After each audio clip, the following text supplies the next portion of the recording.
দুনিয়া থাকার জায়গা নয় রে দুনিয়া,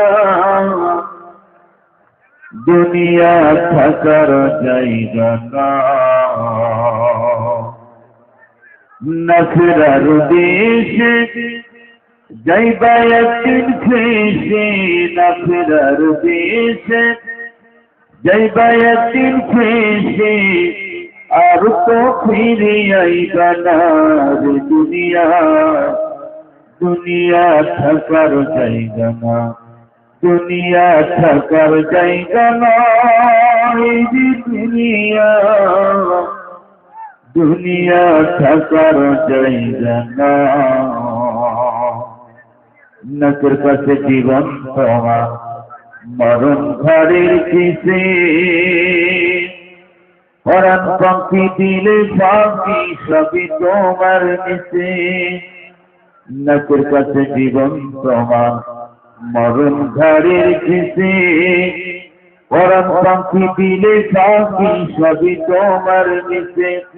চোখ বুঝিলে একবার তুমি, চোখ বুঝিলে একবার তো ফিরে আইবা না, দুনিয়া থাকার জায়গা না, দুনিয়া থাকার জায়গা নয় রে দুনিয়া, দুনিয়া থাকার জায়গা নয়। বলগল মওলা বিকমালিহি كشفت الدجى بجماله، اسمت جميع خصاله، صلى عليه وآله। الحمد لله। محترم ঐতিহ্যবাহী যশোর জেলা মনিরামপুর থানার অধীনে উদলাপাড়া পূর্বপাড়া কদমতলা মসজিদ কমিটি ও যুব সমাজের উদ্যোগে বিশাল 2 দিনব্যাপী তাফসীরুল কোরআন মাহফিলের শেষ রজনীর সুনামধন্য সভাপতি, আমার অত্যন্ত ভালোবাসার মানুষ, মুক্তিযোদ্ধা ডিগ্রি কলেজের অন্যতম প্রফেসর, বিশিষ্ট সমাজসেবক, বিশিষ্ট শিক্ষা অনুরাগী, আপনাদের যশোরের কৃতি সন্তান, আলেমদের নয়নের মণি, মানুষ গড়ার কারিগর প্রফেসর মোহাম্মদ জাহাঙ্গীর হোসেন। আল্লাহ তার গোলামকে হায়াতে তৈয়বা সিয়াতে কুল্লিয়া দান করুক। সবাই বলেন আমিন। আরেকটু আসতে বলেন আমিন। বাঙালি তো সবসময় উল্টা বোঝে, এই জন্য তো আয়নাঘর তৈরি হয়েছিল। কথা বলে ঠিকই না, আমাদের কাজকর্ম আমাদের ব্যবহারের কারণে আয়নাঘর হয়েছে। আজকের মাহফিলে বিশেষ অতিথি, আমন্ত্রিত অতিথিবৃন্দ, সম্মানিত অতিথিবৃন্দ আমাদের মাঝে আলোচনা রেখেছেন এই মনিরামপুর উপজেলা এবং থানার মানুষের নয়নের মণি, মাটি ও মানুষের নেতা, বিশিষ্ট রাজনীতিবিদ এবং আইনজীবী, আমাদের মাথার তাজ, আমাদের অভিভাবক, আগামী দিনের এই মনিরামপুরের আসনের যিনি কান্ডারি হতে যাচ্ছেন, জনাব গাজী অ্যাডভোকেট ইনামুল হক সাহেব। আল্লাহ তার এই গোলামকে ইসলামের জন্য, দ্বীনের জন্য, কোরআনের জন্য কবুল করে নিন। আরেকটু আসতে বলেন, আরেকটু আসতে বলেন। আপনাদের কি গলা শুকিয়ে গেছে না? দেশ তো স্বাধীন হয়ে গেছে, কি কথা ঠিকই না? দেশ তো স্বাধীন হয়েছে, ভয় আছে কি? আপনাদের সামনে আগে যিনি কথা বলেন উনি কি আপনারা কি জানছেন? জুডিশিয়াল সিনিয়র জজ। তিনি তারা মানে তিনি ভাষা যদি এত সুন্দর হয় তাহলে তো আপনাদের কোনো ভয় নাই, আছে কি? আল্লাহ পাক তার এই গোলামকে হায়াতে তৈয়বা সিয়াতে কুল্লিয়া দান করুক। সবাই বলেন আমিন।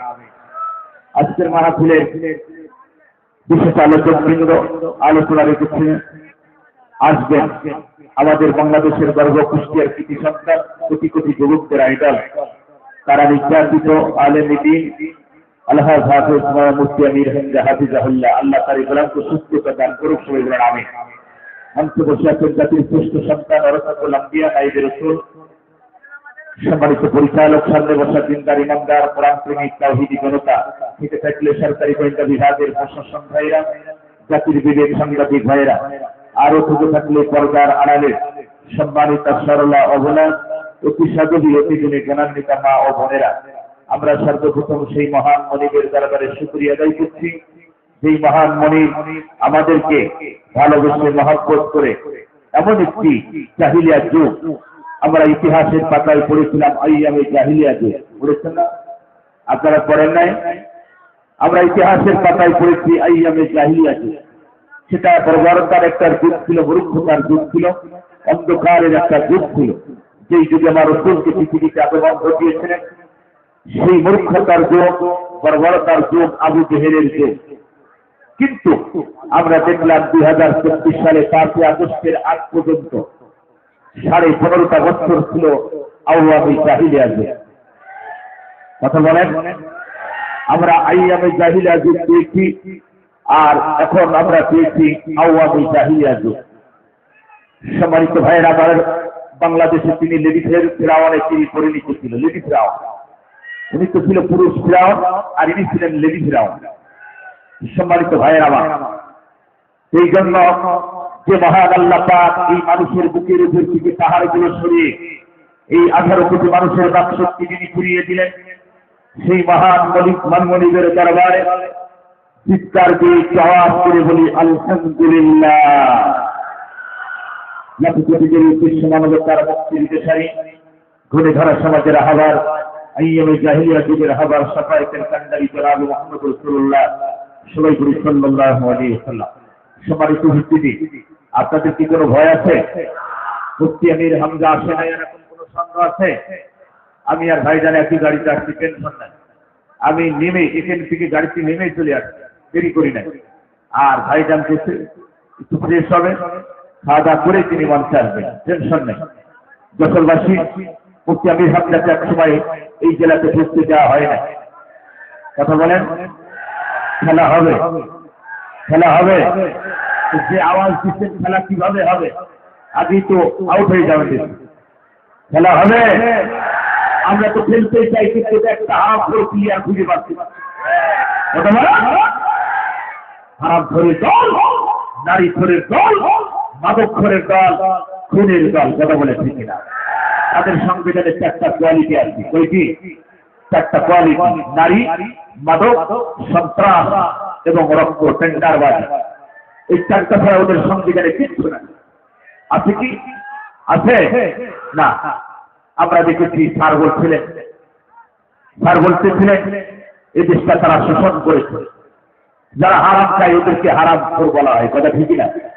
যারা হালাল খায় তারা হালাল খোর। কি খোর? শব্দটা কেমন যেন মনে হচ্ছে, যারা হারাম খায় তারা হারাম খায়।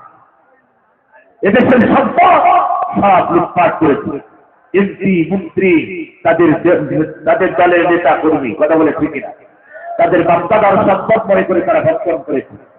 কিন্তু আমার আল্লাহ সেটা চয়েস করে নাই। আল্লাহ হচ্ছে ইন্না বাতশা রাব্বিকা লাশাদীদ। ওগো নবী, আমার ধরা পাকড়া খুব কঠিন। কথা বলে ঠিক না? সম্মানিত ভাইয়েরা আমার, আমি বেশি সময় নষ্ট করব না। আপনারা জানেন এই মাহফিল, আগামী তো মাহফিল হবে ইনশাআল্লাহ প্রতি বছরে। এখন তো আর কেউ অনুমতি লাগে না, নাকি কি?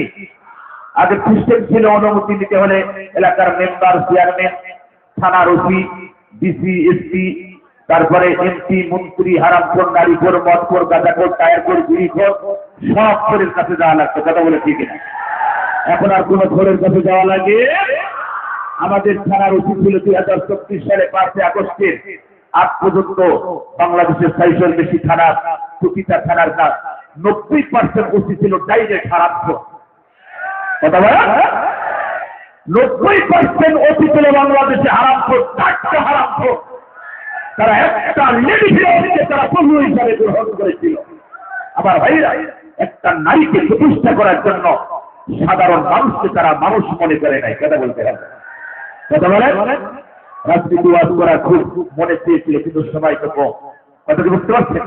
এই জন্য আমার সামনে যদি আসি এই দিনকে আলোচনা হবে ইনশাল্লাহ, কারণ সবাই কয় একেরই সবাই কয় সবারই তো ভাইয়ের আমার। এই জন্য আমি বলবো আল্লাহর গজব আমার দেশের তরুণ তরুণী, এদেশের ছাত্র জনতা রক্ত দিয়ে আগে বললেন না স্যার, বললেন যে আপনারা জানেন সিরিয়ার সেরা শাসক জালেম সরকার তিনি বিজয় হয়েছে, কথা বলে ঠিক কিনা? আল্লাহ রাব্বুল আলামিন বিশ্বনবীকে দিকে বলে নবী এই পৃথিবীতে কোরআন নাযিল করেছে, এই কোরআন যারা মেনে নিবে আর কোরআন অনুযায়ী যারা জীবন চালাবে নবী তাদের দুনিয়ায় করা ভয় থাকবে না, কোনো চিন্তা থাকবে না, কোনো টেনশন নাই তাদের দুনিয়ায়। যারা আবার দিন মেনেছে আর আবার দিনের জন্য যারা জীবন দিয়েছে, ওগো নবী আবার দিন কায়েমের জন্য যারা রক্ত দিয়েছে জীবন দিয়েছে, ওদের মরতে দেরি জান্নাত থেকে তাদের দেরি হবে না। আল্লাহ পাক বলেন ফালাহুম আজরুহুম ইনদা রাব্বিহিম, আবার পক্ষ থেকে তাদের জন্য পুরস্কার যাবে। করে বলেন সুবহানাল্লাহ। জাফরবাসী কান্দিয়ে শরীফ যারা কোরআন এই কোরআনের মাহফিলের অনুমতির সিস্টেম চালু করেছিল, এই বাংলাদেশে কোরআনের মাহফিল যারা বন্ধ করে দিয়েছিল, আমার ভাইয়ের আল্লাহর ভাষায় তারা কাফির। তারা কি করে বলেন? তারা কি? আল্লাহ পাক বলেন ইউরিদুনা লিয়ুতফিউ নূরাল্লাহি বিআফওয়াহিহিম আল্লাহু মুতিম্মু নূরিহি ওয়ালাউ কারিহাল কাফিরুন। আল্লাহ নবী আমার এই কোরআনের আলোকে যারা মুখের ফুৎকার দিয়ে ক্ষমতা দিয়ে বিভিন্ন কায়দা কৌশলে যারা নিভাতে চায় ও নবী তারা কাফের। কিন্তু কাফেররা বোঝে না, ওরা জানে না আমার এই নূরকে আমি জ্বালিয়েছি, জ্বালাবো কিয়ামত পর্যন্ত জ্বলবে। আমার এই নূর কিয়ামত পর্যন্ত কোনো পৃথিবীর কোনো মানুষের ক্ষমতা নাই, তারা নিভাবে। কথা বলেন ঠিক কিনা? কিন্তু আমার এই নূরকে যারা নিভাতে চায় ওরা হচ্ছে টাটকা কাফের, আর কাফের মারা গেলে কারো জানাজা করার জায়েজ নাই। এই যশোর জেলাতে যারা কোরআনের মাহফিল বন্ধ করেছে, ৪০ ধারা জারি করেছিল, যশোরবাসী মরিরামপুরবাসীদেরকে আমি বলে যাই, আল্লাহর কোরআনের মাহফিল যারা চালু সৃষ্টি করেছিল, অনুমতির চালু যারা করতে চেয়েছিল, আল্লাহর কোরআনের মাহফিল যারা বন্ধ করেছে, তাদেরকে দেশে দেশে যদি মারা হয় ওদের জানাজা করা যায় থাকে না, ওদের শ্মশানে করা যায়। কারণ আমার আল্লাহর কোরআনের কথা দিয়েছে, আল্লাহর ভাষায় ওরা টাটকা কাফের নির্ভেজা। কথা বলে সম্মানিত ভাইয়ের আওয়াজ এত জলে কেন? জলে তো তাদের যারা এই বাংলাদেশে ইসলাম চাই না। কথা বলে এই বাংলাদেশি কামতের দিন কায়েম হওয়ার তারা চাই না, এই বাংলাদেশে কোরআন শরীফ সংসদে যার তারা চাই না,